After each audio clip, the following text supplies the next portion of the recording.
प्रकार आदरणीय दादू साहेब जी भी 8-9 वर्ष के थे और वो बच्चों में खेल रहे थे अपने गांव से बाहर। वहां परमात्मा आए इसी प्रकार जिंदा महात्मा के रूप में।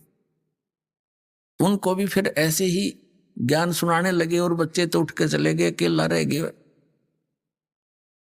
दादू साहेब जी की आत्मा को भी सचखंड लेकर गए, फिर वापस छोड़ा। 3 दिन तक बेहोश रहे थे दादू जी, 3 दिन और 3 रात। फिर छोड़ा वापस तो दादू साहेब जी ने भी आंखों देखा हाल उस कबीर परमात्मा का, कलम तोड़ महिमा गाई। आगे चल के दादू जी का फिर परंपरा चल पड़ती है, जैसे गरीबदास जी की परंपरा चली हुई है। तो उसमें संत परंपरा भी होती है, महंत परंपरा भी होती है, जिसको नाद और बिंद बोलते हैं। तो नाद परंपरा से गोपाल दास नाम के एक साधु थे दादू जी की परंपरा से, और वो वैश्य थे, जाति के बणिए थे।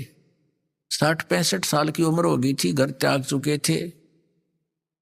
अपना अंतिम समय परमात्मा के चरणों में बिताने के लिए वो दादू पंथ के ही से दीक्षित होकर फिर भ्रमण करते रहते थे, अपना ज्ञान का प्रचार करते रहते थे।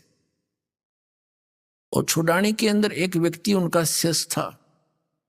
वो गोपाल दास जी उस छुड़ाने वाले शिष्य के आगे वहां पर रुक गए, रुका करते 1-2-4 दिन। तो उस छुड़ाने वाले भक्त ने कहा कि महाराज जी, हमारे एक बहुत बड़े जमींदार का लड़का और ऐसे ऐसे पागल हो गया। सारी कथा सुनाई और बताया महाराज जी कहते हैं संत की विद्या को संत ही कैंसिल कर सकता है। तो उस बच्चे को जादू जंत्र का दूध पिला दिया, मंत्र का।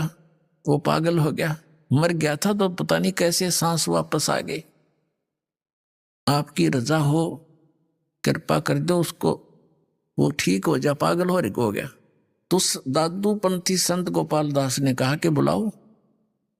वो थोड़े बहुत भूत बात झाड़न के झाड़े जाने था।